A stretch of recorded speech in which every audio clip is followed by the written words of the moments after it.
మంగ్లీ పెద్ద ఫ్రాడ్. ఇదంతా ఒక టీమ్ ద్వారా నడిచి ఫస్ట్ రమావత్ బాలాజీ ఒక బంజారా బిడ్డల్ని మోసం చేసిందని చెప్పుకోవచ్చు. ఊకే బంజారా అనుకుంటే ఎందుకండి మీరు ఇంట్లో కూర్చొని వీడియోలు చేసుకుంటా, అందరి చేతిలో రిమోట్స్ ఉంటాయి, అందరి చేతిలో సెల్స్ ఉంటుంది, నన్ను అర్థం చేసుకుంటారు. No, it's absolutely wrong. Banjara tagline అవసరం లేదండి. ఇక్కడ కావాల్సింది రిచ్ అండ్ పూర్. అంటే బంజారా బిడ్డగా మీ లాంగ్వేజ్ లో వాళ్ళకు ఒక రెండు ముక్కలు చెప్పండి. సేన మార్ భాయి బందెన ఆడిబాపున సేన మహాజోడ ఎక్కజ్ బాత్ కెరుచు. నమస్తే అందరికీ, వెల్కమ్ టు ప్రజా వాయిస్. ఒక హాట్ టాపిక్ తెలంగాణ రాష్ట్రంలో జరుగుతూ ఉంది. అది singer Mangli issue. Singer Mangli versus advocate Subbu. అసలు ఏం జరుగుతుంది? ఇప్పటికీ కంటిన్యూ అవుతూ ఉంది. 10 కోట్ల నుంచి మొదలైన ఈ మైక్రో ఫైనాన్స్ ఆగడాలు దాదాపు 600 కోట్లకు తెలంగాణ రాష్ట్రంలోనే 600 కోట్లకు చేరిందన్న అంశం తెలంగాణ రాష్ట్రంలో విపరీతంగా ఉంది. నిజంగా ఈ అంశం పైన చాలామంది మాట్లాడుతూ ఉన్నారు. మన దగ్గర హైకోర్టు అడ్వకేట్ రేఖా సింగ్ మనకు అందుబాటులో ఉంది. అసలు ఏం జరుగుతుంది? ఒక గిరిజన బిడ్డ ఆ స్థాయికి ఎదిగింది. అందుగురించే మరొక గిరిజన బిడ్డ అంచెలంచెలుగా ఎదిగి హైకోర్టు అడ్వకేట్గా ఉన్న రేఖా సింగ్ మనతో ఉన్నది. మాట్లాడే ప్రయత్నం చేద్దాం. Welcome to madam. ఎలా ఉన్నారు మేడం? ఫస్ట్ ఫైన్ అండి. ఇంత ఇష్యూ జరుగుతుంది కదా మేడం. నార్మల్గా మంగ్లీ ఇష్యూ చిన్న స్థాయి నుంచి అతి పెద్ద స్థాయికి 14 ఇయర్స్లో చేరుకున్నది. తన కష్టం లేనిది ఏ అమ్మాయి అయినా ఏ అబ్బాయి అయినా పైకి రాడు. ఎందుకు మంగ్లీనే టార్గెట్ అయింది రాష్ట్రంలో? అబ్సల్యూట్లీ చెప్పాలంటే ఫస్ట్ అందరికీ జై సేవాలాల్, మా బంజారా కమ్యూనిటీకి. అండ్ మంగ్లీ చిన్న స్థాయి నుండి అంత పెద్ద స్థాయికి ఎదిగిందంటే అది ఆమె కష్టమే అండి. ఆమె కష్టపడింది కాబట్టి ఆ స్థాయికి ఎదిగింది. అంటే దేశవ్యాప్తంగా, నాట్ ఓన్లీ ఆంధ్రప్రదేశ్, తెలంగాణ, ఓవరాల్గా ప్రతి ఒక్క స్టేట్లో ఆమె పేరు అంచెలంచెలుగా ఎదుర్కొంటూ ఈషా ఫౌండేషన్లో పాడే స్థాయికి ఆమె ఎదిగింది. అది మేమందరం గర్వపడుతున్నాం దానికోసము. మరి ఎందుకు ఇంత స్థాయికి ఎదిగిన మంగ్లీ చిన్న మైక్రో ఫైనాన్స్ దందాలో ఇరుక్కొని 10 కోట్ల నుంచి దాదాపు 600 కోట్లు వసూలు చేసిండ్లు? అడ్వకేట్ సుబ్బు కంప్లైంట్ చేసిన పరిస్థితి బాధితుల తరపున. సరే, మళ్ళీ అందులో పెట్టుబడి పెట్టిన బిడ్డలు కూడా కంప్లీట్ అందరూ బంజారా బిడ్డలే. అంటే ఒక బంజారా బిడ్డల్ని మోసం చేసిందని చెప్పుకోవచ్చు. యాక్చువల్లీ ఇది మైక్రో ఫైనాన్స్, ఇది ఇష్యూ లేకపోతే ఇదంతా డబ్బుకి సంబంధించింది. నేను ఇట్లాంటి ఇష్యూలో ఇరుక్కుంటా అని పాపం బేసికల్ ఆమెకు కూడా తెలియదు అనుకుంటున్నాను నేను. వై బికాజ్ నేను ఇటు ఆమెకు సపోర్ట్ చేయాలని కాదు, కానీ ఆమెను ఇరికిస్తున్నారా లేకపోతే ఇండైరెక్ట్గా నేను ఇండైరెక్ట్ ఇష్యూలో ఇరుక్కుంటానా అనేది ఆమెకి తెలియకుండా జరిగి ఉండొచ్చు మేబీ. దాని తర్వాత ఇదంతా పెద్ద ఫ్రాడ్. ఇదంతా ఒక టీం ద్వారా నడిచిందండి. స్టార్టింగ్ దీన్ని నడిపించింది మైక్రో ఫైనాన్స్కి మూల కర్మ క్రియ మొత్తం చేసింది ఫస్ట్ రమావత్ బాలాజీ. ఓకేనా? ఆయనే మన దేవరకొండ డిస్టిక్లో ఉంటారు. వాళ్ళ కజినే ఈ రమావత్ మధు అనమాట. సో అందరు ఆయన డ్రైవర్ అంటున్నారు. డ్రైవర్ కాదు, ఇద్దరు కజిన్స్ అనమాట. వాళ్ళు కజిన్స్ అన్న టాక్. మినిమం అలర్ట్ కావాలి కదా. ఇదే రమావత్ బాలాజీ నాయక్ సంబంధించింది దేవరకొండ నియోజకవర్గం ఒక తాండాలో జరిగిన ఇష్యూ. మేమే దాదాపు ఒక 6 నెలల క్రితం ప్రజా వాయిస్ కూడా బయటపెట్టింది. ఏ మీడియా సంస్థ బయట పెట్టలేదు. ఆయన ఆగడాలు జరిగిన తర్వాత వీళ్ళు అలర్ట్ కావాల్సిన ఆవశ్యకత లేదా మంగ్లీకి? యాక్చువల్లీ ఇక్కడ వాంటెడ్లీ ఇది ప్రీ ప్లాన్గా జరిగిందని అనుకోవచ్చు అండి. ఎందుకంటే రమావత్ బాలాజీ దగ్గర పనిచేస్తున్న రమావత్ మధు ఆయనతో ఉండి ఈ బిజినెస్ ఆయన కూడా స్టార్ట్ చేసింది. యాక్చువల్లీ మైక్రో ఫైనాన్స్ అంటే ఇక్కడ అందరి దగ్గర మనీ కలెక్ట్ చేసి హై ఇంట్రెస్ట్కి ఇస్తామంటే పాపం బాధితుల తప్పేముంది? చాలామంది అంటున్నారు ఎట్లా నమ్మిస్తారు, ఎందుకు ఇస్తారు? వాళ్ళు నమ్మడం అంటే అక్కడ హై రేట్ ఆఫ్ ఇంట్రెస్ట్ వస్తుంది అనేసి వాళ్ళు అపోహపడ్డారు. ఎందుకంటే స్టార్టింగ్లో 1,00,000 రూపాయలు తీసుకుంటే దానికి వడ్డీ ఒక 5% ఆయన ఇచ్చింది అనుకుందాం. ఎగ్జాంపుల్గా 5 to 10% ఇచ్చింది అనుకున్నాం. అట్లా అయినా కంటిన్యూస్గా కొన్ని నెలల వరకు, కొన్ని సంవత్సరాల వరకు ఇచ్చిండు. సో అందరూ నమ్మి, చాలా మటుకి నమ్మి వీళ్ళకి వస్తున్నాయి కదా మాకెందుకు రావద్దు, మాకు వస్తున్నాయి కదా వీళ్ళకెందుకు అన్నట్టు ఒకళ్ళ ద్వారా ఒకళ్ళు చైన్ సిస్టమ్ నుండి ఇదంతా మూవ్ అయింది. ఇంట్లో ఉన్న బంగారం బంగారం కానీ ఇంట్లో ఉన్న వస్తువులు అవి ఇవి తాకట్టు పెట్టి అగ్రికల్చర్ మిషనరీస్ ఇక్కడ ఇన్వాల్వ్ అయింది, farmers, teachers, police constables, every employee ఇందులో ఇన్వాల్వ్ అయి ఉన్నారు. 80% మొత్తం ఎస్ దే ఆర్ ఇన్నోసెంట్ అండి. వాళ్ళు ఎందుకు పెట్టిను, వాళ్ళు ఎట్లా నమ్మిను అనేసి మన కామెంట్ రూపంలో చాలా వస్తున్నాయి. They are very innocent. Actually వీళ్ళు మన క్యాస్ట్ వాళ్ళు కదా, మనకి నమ్మక ద్రోహం చేయరు అన్నట్టు వాళ్ళు నమ్మి and high rate of interest వస్తుంది కదా అని తీసుకొచ్చి ఎక్కడెక్కడో మనీ ఉన్నా కూడా వాళ్ళు బ్యాంక్లో నుండి కానీ అప్పు తీయడం కానీ వేరే వాళ్ళ దగ్గర అడగడం కానీ తీసుకొచ్చి అట్లా పెట్టేసిండు. ఈయన 5% ఇస్తే ఇదే ప్రాసెస్లో ఈ రమావత్ మధు అనేటోడు నేను 10% ఇస్తా అనేసి ఇంకా ఎక్కువ ఆశ చూపెట్టిండు. సో ఈ ప్రాసెస్లో అక్కడ ఉన్న వాళ్ళు చాలామంది ఒకళ్ళని చూసి ఒకళ్ళు ఇన్ఫ్లుయెన్స్ అవ్వడం. ఇప్పుడు మొన్న కూడా లాస్ట్ మూమెంట్లో ఆయన పెట్టా అనుకుంటా తీసుకొచ్చి 60 లక్షలు పెట్టిండు. గత కొన్ని సంవత్సరాలుగా ఈ ప్రాసెస్ చూస్తున్నాడు, but is not at all interested to do this thing. But at last he was influenced by others. Okay, డబ్బులు వస్తున్నాయి అంటే ఎవరు కాదన్నారు. అంటే మంగ్లీ డైరెక్ట్గా అడ్వకేట్ సుబ్బు పైన కేసు ఫైల్ చేసిన పరిస్థితి, అడ్వకేట్ సుబ్బు కూడా బాధితుల తరపున కేసులు ఫైల్ చేసిన పరిస్థితి. నిజంగానే అడ్వకేట్ సుబ్బు తప్పుందా, మంగ్లీ తప్పుందా? అసలు యాజ్ ఏ అడ్వకేట్గా ఏం చెప్తారు? ఎస్, యాజ్ ఏ అడ్వకేట్గా యాజ్ ఎ సుబ్బారావు గారు మన fraternity, advocate fraternity, I respect him. Why? Because ఆయన బాధితుల తరపు నుండి చాలా డేర్గా ఫైట్ చేస్తున్నారు. ఒక న్యాయవాదికి కావాల్సిందే అదండి. ఒక న్యాయవాదికి కావాల్సిన లక్షణం, మొదటి లక్షణం ఏంటంటే భయపడకుండా న్యాయం కోసం ఫైట్ చేసేటోడే న్యాయవాది. ఓకేనా? ఇప్పుడు సుబ్బుకి ఇన్ని థ్రెట్స్ వచ్చినా కూడా, ఇంత ఇది వచ్చినా ధైర్యంగా బాధితుల సైడ్ నిల్చున్నాడు. We all appreciate him. మేము కూడా our team now also we are ready. హైకోర్టులో మా టీమ్, మా ఫ్రెండ్స్, దే ఆర్ రెడీ. ఎవరైనా బాధితులు వస్తే వీ స్టాండ్. బాధితుల సైడ్ నుండి మేము ఉంటాము, మేము మాట్లాడతాము, మేము ఫైట్ చేస్తాం. బికాస్ అక్కడ ఎస్టీలా, లంబాడీసా, ఎస్సీలా, బీసీలా కాదు. As a advocate after wearing the court automatically మాకు అది వచ్చేస్తుంది అనమాట, లోపల ఆ బర్నింగ్ వచ్చేస్తుంది. ఇంజస్టిస్ని తట్టుకోలేరండి చాలామంది అడ్వకేట్స్. 100%లో నియర్లీ 75 to 80% అడ్వకేట్స్ ఇంజస్టిస్ని తట్టుకోలేరు. న్యాయం కోసం పోరాడేటోళ్ళకి ఆ ఫీలింగ్ ఉంటుంది, ఎక్కడ న్యాయాన్ని తొక్కేస్తారా, ఎక్కడ అన్యాయానికి ప్లేస్ వస్తుందా అనేసి ఆ ప్లేస్ ఇవ్వడానికి మేము యాక్సెప్ట్ చేయమండి. ఈ రోజు కూడా బాధితుల సైడ్ నుండి ఎవరైనా వచ్చి మమ్మల్ని అప్రోచ్ అయినా కూడా మాదొక టీం ఉంది హైకోర్టులో. We are all ready. మేము ఒక 5 to 10 మెంబర్స్ సీనియర్స్ అడ్వకేట్స్ ఉన్నారు, నాకంటే సీనియర్ అడ్వకేట్స్, యంగ్ అడ్వకేట్స్ ఉన్నారు. వాళ్ళు ఫ్రీ లీగల్ ఎయిడ్ ఇస్తారు. They want to support the victims. Okay, అది నార్మల్గా ఇంత పేరు సంపాదించింది కదా మంగ్లీ. సరే, ఒక క్యాస్ట్లో పైకి వస్తే ఆటోమేటిక్గా మా క్యాస్ట్ అని చెప్పుకుంటూ ఉంటారు పైకి వచ్చిన వాళ్ళకి, అరే వాడు మా ఓడరా అని.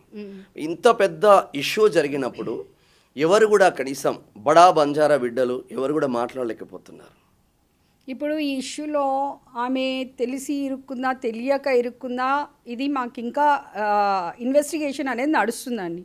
వై? బికాస్ తెలియంది మనం ఏమనొద్దు. బట్ ఎనీవేస్ తెలియకుండా మాట్లాడడం అది మాకు కరెక్ట్ కాదు. బట్ ఇన్ని అవమానాలు, ఇంత యూట్యూబ్స్లో హెడ్డింగ్స్తో మంగ్లీ ఇట్లా చేసింది, మంగ్లీ ఇట్లా, ఐ మీన్ ఆమె మీద అట్లా ట్రోల్స్ వచ్చినప్పుడు మంగ్లీ గారు బయటికి రావాలండి. తప్పకుండా వచ్చి బాధితుల సైడ్ నిల్చోవాలి. బాధితులు చనిపోతున్నారు. Yes, answer, valid answer. So ఇక్కడ బాధితులు చనిపోతున్నప్పుడు మంగ్లీ గారు బయటికి రావాలి. She should stand on behalf of the victims. అవునా? ప్రాణాలు కోల్పోతున్నారండి. మంగ్లీ గారు ఇంకా బయటికి రావట్లేదు. బయటికి వచ్చి స్టాండ్ తీసుకోవాలి కదా. నువ్వు ఒక పెద్ద సెలబ్రిటీ అంటున్నావు. You should come out. నువ్వు ఇంట్లో కూర్చొని వీడియోలు చేసుకుంటా, అందరి చేతిలో రిమోట్స్ ఉంటాయి, అందరి చేతిలో సెల్స్ ఉంటుంది, నన్ను అర్థం చేసుకుంటారు. No, it's absolutely wrong. You should come out. You should stand at the side of the victims. Nearly అందరూ బంజారా బిడ్డలే 80%. ఇక్కడ ఇర్రెస్పెక్టివ్ ఆఫ్ క్యాస్ట్ అండి, ఇర్రెస్పెక్టివ్ ఆఫ్ కమ్యూనిటీ, మనుషులండి. క్యాస్ట్ కమ్యూనిటీ తర్వాత మనుషులు. న్యాయం కావాలి, జస్టిస్ కావాలి. ఇంజస్టిస్ జరుగుతుంది. మీ పేరు చెప్పి ఇంత లక్షల కోట్లు వసూలు చేస్తామంటే మీ రక్తం అప్పుడు ఉడకట్లేదా మంగ్లీ గారు? దానికోసమే కదా, అంటే నక్లెస్ ఏదో వచ్చిందని చెప్తున్నారు కదా. అది కాదు, ఒక చిన్న పాయింట్ చెప్తున్నా అండి. ఇంతమంది చనిపోతా ఉంటే మరి మీరు ఎందుకు, మీకు బాధ అనిపించట్లేదు? మీరు రండి కదా. ఇఫ్ యు ఆర్, అంటే మీరు రాంగ్ చేసినామని మేము అనట్లేదు. Until and unless court take the action. మేమెవరు చెప్పడానికి, మేము జడ్జి చేయడానికి మేము ఎవరం కాదండి. బట్ నీ అంతరాత్మకు తెలుసు కదా యు ఆర్ కరెక్ట్ అని. Then why can't you come out? Before తెలియలేదు అని చెప్పొచ్చు. నా పేరు వాడినట్టు నాకు తెలియదు, బట్ ఇప్పుడు తెలిసిన తర్వాత అట్లీస్ట్ వాళ్ళ తరపున నా బిడ్డల కోసం ఒక బంజారా జాతిలో పుట్టిన మంగ్లీ అదే బంజారా బిడ్డల కోసం రావాల్సిన ఆవశ్యకత ఉంది. బట్ అది కూడా ఎందుకు మాట్లాడలేకపోతుంది? నేను అదే అంటున్నా అండి. మీకు బంజారా అన్న కమ్యూనిటీ మీద మీకు యాక్చువల్లీ ఇక్కడ ఊకే బంజారా బంజారా బంజారా ట్యాగ్ లైన్ అవసరం లేదండి. ఇక్కడ కావాల్సింది rich and poor. The justice should be done in between the rich and poor. లేకపోతే ఇక్కడ తప్పు చేసినోడిదా అన్యాయం అయినోడు ఎవడు, ఎక్యూజ్డ్ ఎవడు, విక్టిమ్ ఎవడు. బస్ ఊకే బంజారా బంజారా బంజారా అనుకుంటే ఎందుకండి మీరు? చాలా మంది ఏమైపోతుంది అనవసరంగా కమ్యూనిటీని బ్లేమ్ చేస్తున్నారండి. సేవాలాల్ బాబు కమ్యూనిటీని బ్లేమ్ చేస్తున్నారు అందరు కలిసి. ఇంత పేరు తీసుకొచ్చింది మళ్ళీ ఈ ఇష్యూ వల్ల చాలా మటుకి ఆల్మోస్ట్ అందరికీ తెలిసిందండి. ఈ ఇష్యూ వల్ల మళ్ళీ కమ్యూనిటీకి చెడ్డ పేరు వచ్చే అవకాశం ఉంది. మీరు రండి బయటికి, మీరు కాంప్రమైజ్ కండి, మీరు కూర్చోండి, బాధితుల డబ్బులు బాధితులకు ఇవ్వండి. ఎవరెవరి దగ్గర ఎంత కలెక్ట్ చేసి, మంగ్లీ గారు కలెక్ట్ చేయట్లేదు అన్నారు. అక్కడ శివ గారి కొన్ని ఫొటోస్ ఉన్నాయి, శివ చౌహాని మంగ్లీ వాళ్ళ తమ్ముడి. మరి ఆయన ఎట్లా వాళ్ళకి కనెక్ట్ అయ్యిండు, ఏమైంది, అసలు ఏంది అనేసి మంగ్లీ గారు అడగాల్సిన బాధ్యత మంగ్లీ గారికి ఉందండి. తమ్ముడిని అడగాల్సిన బాధ్యత మంగ్లీ గారికి ఉంది. ఆయన ఏం చేసిండు అనేది కూర్చోబెట్టి అడగండి, శివ గారిని చెప్తారు. ఇంత తతంగం జరుగుతుంది, తతంగం మొత్తం మంగ్లీకి తెలియకుండానే జరిగింది అనుకుంటున్నారా యాజ్ అడ్వకేట్గా?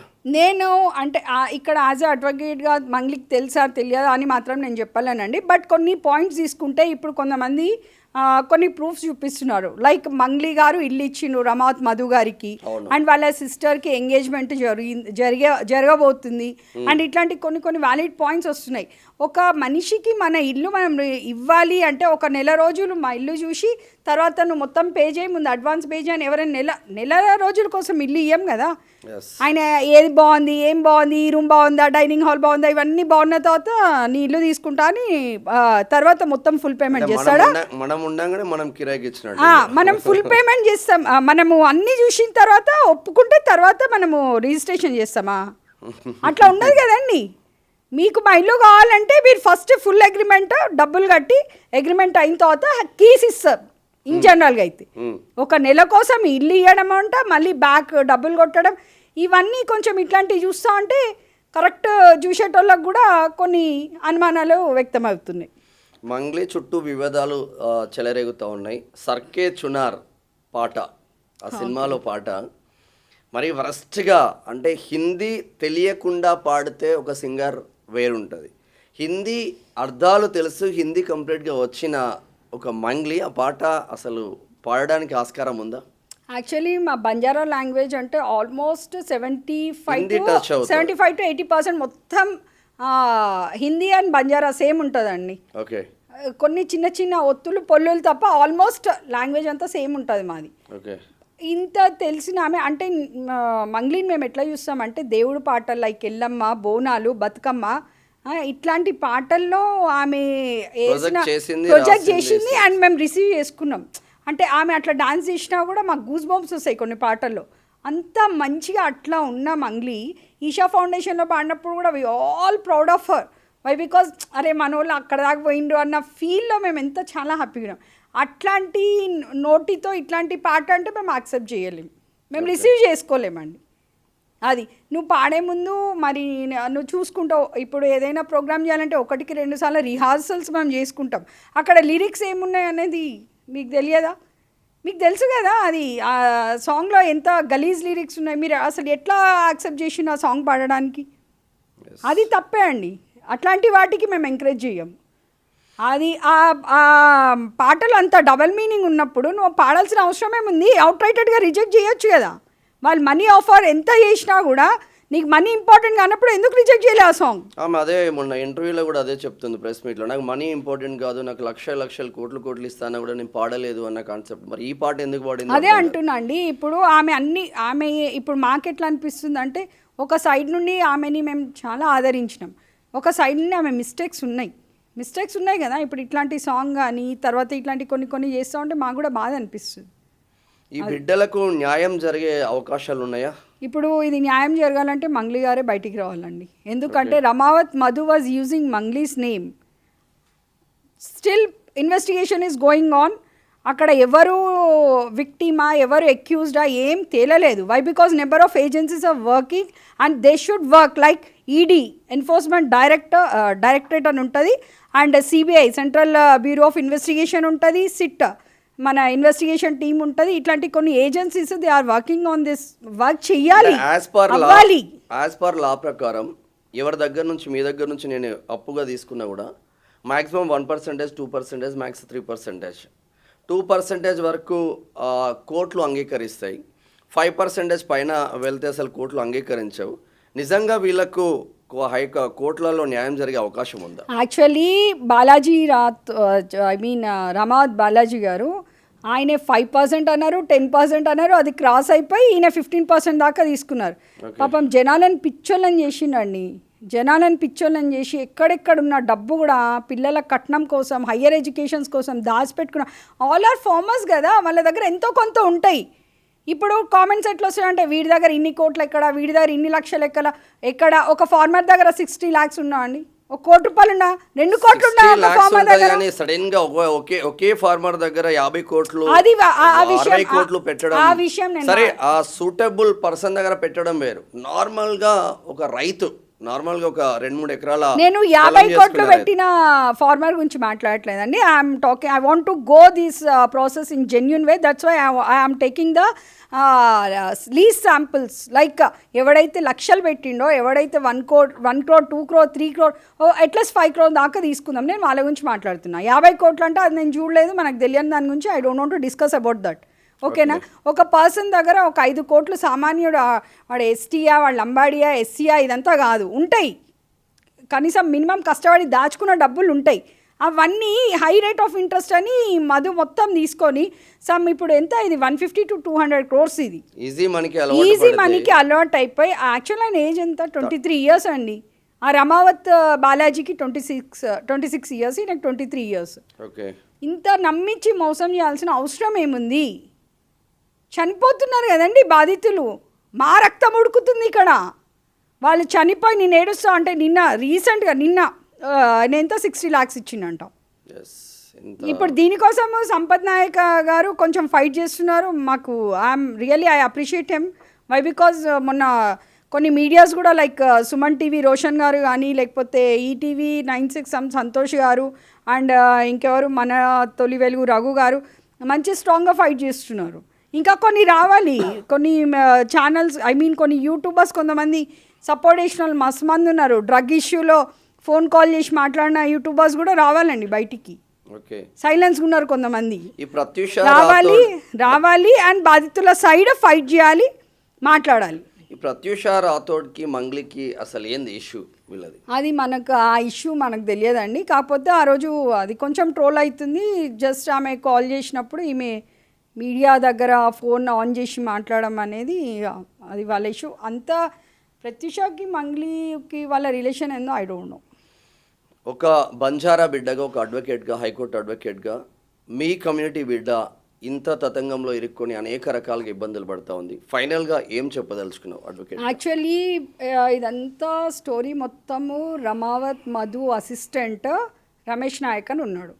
ఆయన ఎవ్రీథింగ్ పిన్ టు పిన్ చెప్తున్నాడండి. ఇన్ని రోజులు మేము కూడా అరే మంగ్లీ తప్పు చేసిందా లేదా, లేకపోతే మన వీళ్ళు శివ చౌహాన్ తప్పు చేసిందా లేదా అని మేము కొంచెం డైలమాలో ఉన్నాం. బట్ ఆఫ్టర్ ఈ రమేష్ నాయక్ ఎంటర్ అయిన తర్వాత ఎవ్రీ పాయింట్ ఆయన రివీల్ చేసిండు.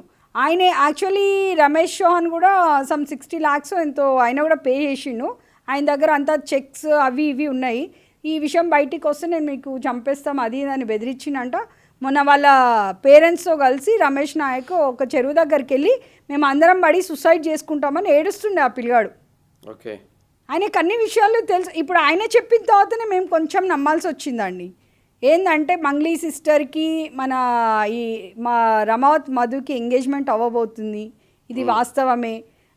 మంగ్లీ కొన్నిసార్లు వీళ్ళింటికి వచ్చింది, ఈయన అటుపోయిను అని కొన్ని ఇష్యూస్ మాత్రం రమేష్ నాయక్ చెప్తున్నాడు. అవన్నీ కన్సిడర్ చేయాల్సి వస్తుంది.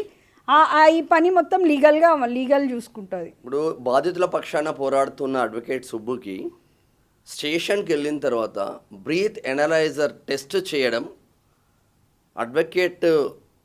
అడ్వకేట్స్కి విరుద్ధమా? నిజంగా చేయడానికి ఆస్కారం ఉందా? లేదండి, ఇది టోటల్లీ ఐ ఆబ్జెక్ట్.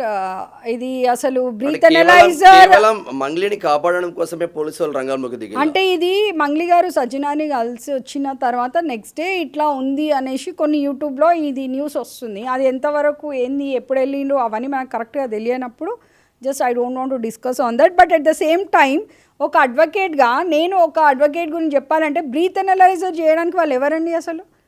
పోలీసులకు ఎంత రైట్ ఉందో యాజ్ అడ్వకేట్గా కూడా మీరు లాని మీరు ఇంప్లిమెంట్ చేస్తే మేము లా ప్రొటెక్ట్ చేయాలండి. ఏ పోలీసు అయినా ఏ పోలీస్ ఆఫీసర్ అయినా మీరు ఏది ఉన్న అన్యాయము మళ్ళీ వచ్చి మా జడ్జి దగ్గరే నిల్చోవాలి కదండి. మీరు ఈరోజు ఎఫ్ఐఆర్ బుక్ చేస్తారు, అది చేస్తారు, ఇది చేస్తారు, ఎట్ లాస్ట్ ఎక్కడండి తేలేది అది న్యాయమా అన్యాయమా అనేది వచ్చి మీరు జడ్జి ముందు నిల్చుంటేనే కదా. అంటే మీరు రెస్పెక్ట్ ఇవ్వాలి కదా ఒక అడ్వకేట్కి. ఒక బాధితుడు ఉంటాడు, ఎఫ్ఐఆర్ చేస్తాడు పోలీస్ స్టేషన్లో, అది ఎక్కడ తేలుతుంది, అది న్యాయమా అన్యాయమా ఎక్కడ తేలేది కోర్టులో జడ్జి ముందు వచ్చి మీరు నిల్చోవాల్సిందే. అంటే మీరు జస్టిస్ ముందు తల దించాల్సిందే అండి. ఏ పోలీస్ ఆఫీసర్ అయినా తల దించాల్సిందే. ఇంత జరుగుతున్న ఇష్యూలో రేఖాజీ యాజ్ ఏ ఇప్పుడు అందరికీ తెలిసిందే మంగ్లీనే మోసం చేసింది బాధితులు అని డైరెక్ట్గానో ఇండైరెక్ట్గానో మంగ్లీ పేరు వాడుకొని చాలా వరకు వసూలు చేసిండ్రు. అదే మంగ్లీకి సిపి అపాయింట్మెంట్ దొరుకుతుంది, అదే మంగ్లీకి డీజీపీ అపాయింట్మెంట్ దొరుకుతుంది. బాధితులకు అపాయింట్మెంట్స్ ఎందుకు దొరకడం లేదా? ఇప్పుడు తను సెలబ్రిటీ అన్న ట్యాగ్ లైన్ ఉంది కదా, ఇట్స్ అ కామన్ కదా. ఇప్పుడు సెలబ్రిటీ అంటే ఇక నష్టపోయిన బాధితుల పక్షాన ఇప్పుడు నేను అదే అంటున్నా అండి. ఇప్పుడు పోలీసులు కూడా చొరవ తీసుకోవాలి కదా, ప్రభుత్వాలు కూడా ముందుకు రావాలి కదా. ఇంతమంది చనిపోతున్నారు రోజుకొకళ్ళు. ఇప్పుడు ఆల్మోస్ట్ 8 మెంబర్స్. మరి పార్టీస్ కూడా ముందుకు రావాలి, మాట్లాడాలి, ప్రభుత్వం కూడా చొరవ తీసుకోవాలి. ఒక సామాజిక బాధ్యత అనేది ఉండాలంటున్నా నేను. ఇది పోలీసులు ఒక్కళ్ళ మీద కాదండి, అడ్వకేట్స్ ఒక్కళ్ళ మీద కాదు, ప్రతి ఒక్కళ్ళకి ఇక్కడ సామాజిక బాధ్యత ఎక్కడుంది? Where is the social responsibility playing the key role here? మనుషులు చచ్చిపోతున్నా కూడా యూట్యూబ్లో ఇంట్లో కూర్చొని చూస్తున్నారు కానీ అక్కడ ఏమైంది అనేసి పోయిన వాళ్ళు ఎంతమంది ఉన్నారు చెప్పండి. స్టార్టింగ్ నుండి ఫైట్ చేస్తున్నారు, చూస్తున్నారు. అంటే ఆ సంపత్ నాయక్ గారు పాపం ఎమోషనల్కి గురై విక్టిమ్స్ ఎక్కడ ఉన్నారో అక్కడ వెళ్ళి ఇది చేస్తున్నాడు. మీరు అన్నట్టు ఒక 1% బిడ్డలు కష్టపడుతున్నారు. 1% రాజకీయంగా ఎదగడానికి ఇదే బంజారా బిడ్డలను యూజ్ చేసుకుని రాజకీయంగా ఎదిగి కేంద్ర మంత్రులైన బంజారా బిడ్డలు ఉన్నారు. ఇదే బంజారా బిడ్డలు విక్టిమ్గా ఉండి ఇబ్బందులు పడి మొత్తం ఉన్న డబ్బులు అక్కడ పెట్టేసి అనేక రకాలుగా కుటుంబాల అవస్థలు పడుతూ ఉంటే ఒక్క రాజకీయ బంజారా బిడ్డ ఎందుకు మాట్లాడలేకపోతున్నారు వీళ్ళ తరపున? ఇదే అండి ఇప్పుడు మా క్వశ్చన్ మార్క్ కూడా ఇదే. ఎందుకంటే ఇంత జరుగుతున్నా కూడా ఇక్కడ it's matter of 200 to 1000 crores of rupees matter. ఇక్కడ ఇది మైక్రో ఫైనాన్స్ అంటున్నారు, నాకు మైక్రో ఫైనాన్స్లో కనిపించట్లేదు, ఇది పోన్ మ్యాక్రోకి పోతుంది ఇది. అయితే ఇక్కడ ఇన్ని కోట్ల రూపాయలు ఇంత స్కామ్ జరుగుతున్నా ఒక్కళ్ళు కూడా ఎందుకు మాట్లాడట్లేదు? నేను మాట్లాడుతున్నా, ఒక అడ్వకేట్గా నేను మాట్లాడాల్సి వచ్చింది. I'm having the social responsibility towards my community. I should come forward. నా బిడ్డలు, నా గిరిజన బిడ్డలు ఈరోజు చనిపోతున్నారు. దట్స్ వై యాజ్ అడ్వకేట్ నేను పొలిటికల్ పార్టీగా మాట్లాడడానికి నాకు సంబంధం లేదండి. పొలిటికల్ పార్టీగా నేను ఈరోజు ఇక్కడ కూర్చొని ఈ డిబేట్లో మాట్లాడుతున్నా అంటే it just that I belongs to the advocate fraternity. ఒక high court advocate fraternity I belongs to that. So I'm talking here. Okay, అది ఇంకో విషయం అండి. ఇప్పుడు మంగ్లీ నిజంగా తప్పు చేసిందంటే ఇగో చట్టానికి ఎవరు చుట్టం కాదు అన్నట్టు నేను చెప్పేది ఏంటంటే రేపు ఇన్వెస్టిగేషన్లో when investigation proves that she was wrong then definitely she is going to jail for 10 years. Money laundering కేసులో మినిమం 10 years జైలు ఉంటుంది. ఓకే, చట్టం ఎవరికి వదిలిపెట్టదు, అందరికీ ఇగో ధర్మో రక్షిత అంటారు. నువ్వు ధర్మాన్ని కాపాడితే ధర్మం నిన్ను కాపాడుతుంది. చట్టాలు కొందరికి చుట్టాలే కూర్చుంటాయి అంటారు, నిజమేనా? అది అంటే మీరు అట్లా ఆ ఎలిగేషన్ ఇక్కడ పాయింట్ కాదు. ఇక్కడ మాట్లాడేది మంగ్లీ అన్న దానికి చెప్తున్నా నేను. మంగ్లీ ఒకవేళ తప్పు చేస్తే definitely she will be punished. అంటే సింపుల్ ఎగ్జాంపుల్ మేడం, ఇప్పుడు ఒక డీజీపీకి ఈజీగా అపాయింట్మెంట్ దొరుకుతుంది, మంగ్లీకి ఒక సిపికి అపాయింట్మెంట్ దొరుకుతుంది. సార్ ఇక్కడ శ్యామ్ గారు ఒక నిమిషం, ఇటు హైకోర్ట్స్ కావచ్చు, ఇక్కడ పోలీస్ డిపార్ట్మెంట్ కావచ్చు, వాళ్ళకే వత్తాసు పలుకుతున్నారు తప్ప బాధితుల పక్షాన ఎందుకు కనీసం అపాయింట్మెంట్ ఇవ్వడమో వాళ్ళ తరపున కోర్టులలో కేసులు వేస్తున్న ఇప్పుడు సుబ్బుకు అండగా ఉండడమో జరగట్లేదు. బాధితులు ఎఫ్ఐఆర్ ఫైల్ చేసిండ్రు, కొంతమంది అడ్వకేట్స్ కూడా సపోర్ట్ ఉన్నారు. నేను ఇంతకుముందు కూడా చెప్పిన ఈ ఈ సందర్భం ద్వారా నేను కూడా బాధితులు ఎవరైనా ఉంటే మీరు రండి ముందుకు వస్తే వీఆర్ రెడీ టు హెల్ప్. మా దగ్గర మా హైకోర్టులో ఒక టీం ఉన్నాము, మేము మాట్లాడినాం, ఎవరైనా వచ్చినా కూడా మనం హెల్ప్ చేయాలి అన్నట్టు మేము డిస్కస్ చేసినాం. యూ కమ్ ఫార్వర్డ్, మేము తీసుకుంటాం, మేము కూడా ఫైట్ చేస్తాం. సీనియర్ అడ్వకేట్స్ ఉన్నారండి, మాకు సీనియర్స్ ఉంటారు కదా, మాకు సీనియర్స్ అడ్వకేట్స్ కూడా they are ready to fight. మీరు రండి ముందుకి బాధితులు. అండ్ నేను అనేది ఇంకోటి ఏంటంటే, ఇక్కడ మంగ్లీ గారు తప్పు చెయ్యలేదే అనుకుందాం, తప్పు చేయనప్పుడు బయటకు వచ్చి బాధితుల సైడ్ నిల్చొని ఎందుకు ఫైట్ చేయట్లేదు? అక్కడ ఫైట్ చేస్తే నీకు అంత బాధ, ఐ మీన్ అంటే ఒక మంగ్లీగా నాకు అభిమానం, అందరికి ఉంటుంది నీ మీద అభిమానం, అది పక్కన పెట్టండి. ఇప్పుడు అభిమానం అన్నది సెంటిమెంట్ ఇక్కడ వర్కౌట్ కాదు, బికాస్ అక్కడ ఫ్యామిలీలో అక్కడ కోల్పోతున్నారండి మనుషుల్ని. నీకు అంత బాధ అనిపించినప్పుడు, కమ్యూనిటీ మీద అంత ప్రేమ ఉన్నప్పుడు, అంత కమ్యూనిటీ కార్డ్ యూజ్ చేసుకున్నప్పుడు just you come out, you stand, బాధితుల సైడ్ నిల్చో. నువ్వు చెప్పు రమావత్ మధుకి నాకు సంబంధం లేదు అని చెప్పే కదా చాలా వరకు చెప్పింది నాకు ఆయనకు సంబంధం లేదు, ఆయన ఒక అభిమాని అని చెప్పింది. నీ పేరు యూజ్ చేసుకున్నప్పుడు అదే రమావత్ మధు మీద ఎందుకు కేసు ఫైల్ చేయలేదు? అదే అంటున్నా. ఇప్పుడు నేను కూడా అడిగే క్వశ్చన్ ఇదండి, మీరు సుబ్బు గారి మీద కేసు ఫైల్ చేసినప్పుడు మీ పేరు యూజ్ చేసుకున్న రమావత్ మధు మీద ఎందుకు కేసు ఫైల్ చేయలేదు ఇప్పటిదాకా? ఓకే, లక్షలు మీ పేరు చెప్పి ఆయన కలెక్ట్ చేస్తున్నాడు కదా. ఆల్రెడీ ఇన్ఫర్మేషన్ వచ్చింది శివ చౌహాన్కి, ఒక బాధితుడు కాల్ చేసి నన్ను ఇట్లా నష్టపోతున్నా, నా మనీ కలెక్ట్ చేసి రమావత్ మధు అన్నప్పుడు ఎందుకు మీరు అప్పుడే దూరం ఎందుకు పెట్టలేదు? బర్త్డే ఈవెంట్లో నాకు పిలవాల్సిన అవసరం ఏముంది? మీరు కలిసి ఇంత ఇప్పుడు మీకు ఇంత పరిచయం లేదే బర్త్డే ఈవెంట్కి వస్తాడండి ఆయన. మరి మీరు ఆయన గురించి మీరు ఎవరితో ఫోటో దిగాలన్నా ఆలోచించి దిగుతారు కదా మంగ్లీ గారు. ఇంత పెద్ద స్కామర్ పక్కన ఉన్నప్పుడు మీరు ఆయన ఎవరు ఏంది ఏం తెలియకుండా మీరు వెళ్ళి ఫోటో దిగేస్తారు, ఆయనతో కూర్చొని ఆయనకి ఇల్లు ఇచ్చేస్తారు, ఆయనతో వాళ్ళ ఇంటికి పోతారు, వాళ్ళ ఫ్యాక్టరీలు చూస్తారు. ఇప్పుడు నేను ఇవన్నీ ఎక్కడ బేస్ చేసి చెప్తున్నా అంటే, రమేష్ నాయక్ గారు మాట్లాడిన మాటలు బేస్ చేసుకొని చెప్తున్నా. ఆ అబ్బాయి చాలా ఇన్నోసెంట్గా కనిపిస్తున్నాడు, అండ్ ప్రతి ఒక్క మాట కొంచెం నిజం అన్నట్టు అనిపిస్తుంది ఆయన మాట్లాడిన మాటలు. నిజంగా మంగ్లీ తప్పు చేయకపోతే అడ్వకేట్ సుబ్బు ఆఫీస్కి వెళ్ళడం కానీ, అడ్వకేట్ సుబ్బును కలవడం కానీ ఎందుకు జరిగింది? అదే అండి పాయింట్. అదే ఎస్ సుబ్బు గారు చెప్పేది కూడా అదే. ఆ రోజు పూజారి నాగేశ్వరరావు గారు, గురువు గారు అండ్ వేణు ఉడుగుల గారు, some producer director I don't know, వీళ్ళందరినీ కూర్చోబెట్టి ఆ రోజు మాట్లాడుతున్న సమయంలో మంగ్లీ గారు ఆఫర్ చేసిండ్రు అమౌంట్ అనేసి అన్నారు, సమ్ ఎంతో 5 to 10. ఎందుకు ఆఫర్ చేయాల్సి వచ్చింది మీకు? ఇప్పుడు అదే మీరు బయటపడినట్టు కదా అక్కడ. ఇప్పుడు మీరు తప్పు చేసినామని మేము అనట్లేదు, మీరు ఆఫర్ చేసిందని సుబ్బు గారు చెప్తున్నారు మీడియాలో. మరి ఆయన అంత డేర్గా చెప్పినప్పుడు మీరు బయటికి రావాలి కదా, మీరు బయటకు వచ్చి ఫైట్ చేయండి అంటున్నా నేను. మీరు విక్టిమ్స్ ఇంటికి వెళ్ళండి, ఎక్కడైతే బాధితులు చనిపోయినరో అక్కడ వెళ్ళండి, వాళ్ళకు ఓదార్చండి, వాళ్ళకి ధైర్యం ఇవ్వండి, నేనున్నా మీ సైడ్ అనేసి ఒక మాట ధైర్యం ఇవ్వండి. యు ఫైట్ కదా, యు ఫైట్ చేస్తేనే కదా న్యాయం అనేది బయటపడుతుంది. నిజంగా అడ్వకేట్గా, హైకోర్టు అడ్వకేట్గా ఈ బాధితులకు ఫైనల్గా నిజంగా న్యాయం ఎప్పుడు దొరుకుతుంది? ఇదంతా ఇన్వెస్టిగేషన్ అయ్యి, కానీ న్యాయం అయితే అతి త్వరలో జరగాలి. మేడం నా దృష్టిలో ఇటువంటి వచ్చినప్పుడు, పేద బిడ్డల ఇష్యూస్ వచ్చినప్పుడు ఎందుకు ఎమర్జెన్సీగా టేకప్ చేసి ఆ టేకప్ని ఎందుకు చేయలేకపోతుంది హైకోర్టు? ఇప్పుడు ఈ టాపిక్ మీద మాట్లాడితే విక్టిమ్స్నే తిడుతున్నారు. అరే ఎవరిని నమ్మించినవై మీరు? డబ్బులు ఎందుకు తీసిండ్రు? మీరు డబ్బులు ఎందుకు తీసిండ్రు? మీరు అధిక వడ్డీకి ఆశపడ్డారు కాబట్టి మీరు అనుభవించండి. ఎవరిని అడిగి ఇచ్చిండ్రు మీరు? మోసం చేసి మంగ్లీ వెనకాల ఉంది అంటే మీరు ఇచ్చేస్తారా? మంగ్లీ ఎప్పుడైనా వచ్చి అడిగిందా మిమ్మల్ని నా అకౌంట్లో ఏమని? మంగ్లీ ఏమైనా డైరెక్ట్ వచ్చి అడిగిందా? నేను చెప్తున్నా ఇప్పుడు బాధితులకి ఊకేమైనా మంగ్లీ అనేసి ఆమె అనే బదులు ఇప్పుడు బాధితులకు నేను క్వశ్చన్, ఇప్పుడు బాధితులు ఎందుకు ఇచ్చిండ్రు? ఎవరిని నమ్మిచ్చిండ్రు? మంగ్లీ ఏమైనా వచ్చి నా అకౌంట్లో ఏమని చెప్పిందా మీకు? అధిక వడ్డీకి ఆశపడ్డారు, మీరు అధిక వడ్డీకి ఆశపడ్డారు, అనుభవిస్తున్నారు. అంటే నేను చెప్తున్నా అండి, they are innocent, victims are innocent. But నా వెనకాల మంగ్లీ ఉంది, ఈమె ఉంది అనేసి అంటే ఎట్లా నమ్మిండ్రు మీరు? ఈరోజు మీరు మోసపోయినా మాకు బాధ అనిపిస్తుందండి. ఒక సేవాలాల్ వారసుడుగా మా వాళ్ళు అట్లా అవుతున్నారంటే మాకు చాలా బాధ అనిపిస్తుంది. ఏం చెప్తారు అసలు ఫైనల్? ఎట్లా వీళ్ళు మోసపోయిండ్రు ఈ రోజుల్లో కన్న తల్లిదండ్రులకి చూడని రోజులు, అట్లాంటిది ఇన్ని లక్షల కోట్లు తీసుకెళ్ళి ఎవడో మొహంన ఎట్లా పెట్టేసిండండి వీళ్ళు. ఇదంతా ఇష్యూ మంగ్లీ గురించా, వీళ్ళ గురించి, మధు గురించా, మంగ్లీ గురించా, బాలాజీ గురించి కాదు. అసలు వీళ్ళు ఎట్లా మోసపోయిండ్రు, ఈ ఉచ్చులో ఎట్లా పడ్డారన్న ఇది చాలా బాధ అనిపిస్తుంది మనకు. అంటే ఫస్ట్ ఒక 10,000 ఇస్తే దానికి వడ్డీ 5,000 వస్తే 15,000, తర్వాత 1,00,000 ఇస్తారు, తర్వాత పాపం 2 అని లక్షలు అందరూ ఇస్తారు, 3 లక్షలు ఇస్తారు. దీనికి బిలాంగ్ ఆల్ ఫీల్డ్స్ నుండి, లైక్ కానిస్టేబుల్స్ ఉన్నారు, టీచర్స్ ఉన్నారు, గవర్నమెంట్ ఎంప్లాయీస్ ఉన్నారు, ఫార్మర్స్ ఉన్నారు, రిటైర్డ్ ఎంప్లాయీస్ ఉన్నారు, ఎవ్రీ వన్. రిటైర్డ్ దాచుకున్న వాళ్ళు కూడా డబ్బులు తీసుకెళ్ళి ఇచ్చేసిండంట.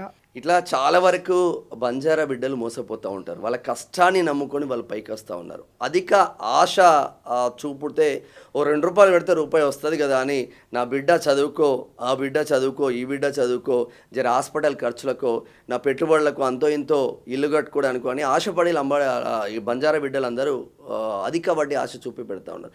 ఈ అధిక వడ్డీ ఆశ చూపి పెడితే కొందరు లబ్ధి పొందుతున్నారు. చివరిగా ఇట్లా అయ్యేసరికి అయ్యో అన్న ఫీలింగ్ వస్తుంది. లాస్ట్కు బాధితులనే తిడుతున్న పరిస్థితి ఉన్నది. యాజ్ ఏ బంజారా బిడ్డగా మీ లాంగ్వేజ్లో వాళ్ళకు ఒక 2 ముక్కలు చెప్పండి.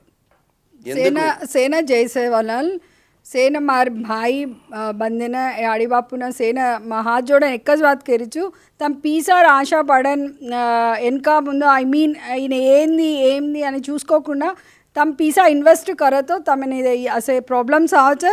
లేకిన్ ఆజ్ రాజజన అంటే కొంతమంది సూసైడ్ చేసుకోవడానికి దానికి కూడా వెనుకాడట్లేదు, ముందుకు అంటే ప్రాణాలు కోల్పోయే స్థితి వస్తుంది. కాబట్టి అసే కామే కరోమత్తం తమ లారా హమ్ రాచా एक हाईकोर्ट एडवोकेटगा माके एरिचु तम कुणी अत्र बाधितुल रतो आताणी हमें मीटो हमसे भड़न अपन सेवालार बापूर लोई छापणेमा तम असल अधैर्य पड़े छे, सुसाइड कर ले छे. तमा लारा हम राजा तम रास धैर्यंगा रेणुके आशिंचरीचु कंपल्सरी तम न्यायम जरगणो मंगलीबाई बार आवणो बाधितुल तरपुन वाते करनोके आशिंचरीचु. నాకు కూడా అర్థమైంది. లాంగ్వేజ్ రాకుండా కూడా మేడం మాట్లాడేది మాత్రం అర్థమైంది. నిజంగా అంటే వాస్తవంగా Mangli versus advocate Subbu issue చాలా పెద్ద ఎత్తున జరుగుతుంది. అసలు పూర్తి స్థాయిలో ఒక అడ్వకేట్ను తీసుకొస్తే తప్ప లా పాయింట్స్ తెలియదు. నిజంగా బాధితులకు న్యాయం జరుగుతుందా జరగదా అని కేసు ఇన్వెస్టిగేషన్లో ఉంది. కాబట్టి ఆ ఇన్వెస్టిగేషన్ అయిపోయిన తర్వాత నిజంగా ప్రూవ్ అయితే మాత్రం 10 సంవత్సరాలు జైలుకు పోయే అవకాశం ఉంది అని అడ్వకేట్ రేఖా సింగ్ మాత్రం చెప్తా ఉన్నారు. ఇది ఇంతటితో ఆగుతుందా? ఇంకా ఇటువంటి మైక్రో ఫైనాన్స్ దందాలు తెలంగాణ రాష్ట్రంతో పాటు వివిధ రాష్ట్రాల్లో పెచ్చు మీరుతూ ఉన్నాయి. వీటిపైన ప్రభుత్వాలు కూడా కంట్రోల్ చేయాల్సిన ఆవశ్యకత కూడా ఉంటుంది. బట్ ఎక్కడ కూడా వాళ్ళు ఆ కాన్సెప్ట్ లేకుండా ఈజీ మనకి అలవాటు పడకండి. మీ ప్రాణాలను మాత్రం అర్పించకండి. మీకు సొసైటీ కోసం పనిచేసే ఇలాంటి మీ బంజారా బిడ్డనే హైకోర్టు అడ్వకేట్గా ఉంది రేఖా సింగ్. కింద రేఖా సింగ్ నెంబర్ కూడా, హైకోర్టు అడ్వకేట్ నెంబర్ కూడా మీకు స్క్రోలింగ్లో ఇస్తాము, చూడండి. స్క్రోలింగ్లో కూడా ఉంటుంది. మీకేమన్నా డౌట్స్ ఉంటే రేఖా సింగ్ని కూడా మీరు కాంటాక్ట్ అవ్వచ్చు, మీ లాంగ్వేజ్లో కాంటాక్ట్ అవ్వచ్చు. ప్రజల కోసం పనిచేస్తున్న ఇటువంటి అడ్వకేట్లను కాంటాక్ట్ అవ్వండి. రూపాయి ఫీజు లేకుండా పర్లేదు, కానీ మంచి జరుగుతుంది. మంగ్లీ బాధితులకు కూడా మంచి జరగాలి, వాళ్ళ డబ్బులు వాళ్ళకు రావాలని ప్రజా వాయిస్ మనస్ఫూర్తిగా కోరుకుంటుంది. Thank you madam. Thank you. Thank you. జై సేవాలాల్. జై సేవాలాల్.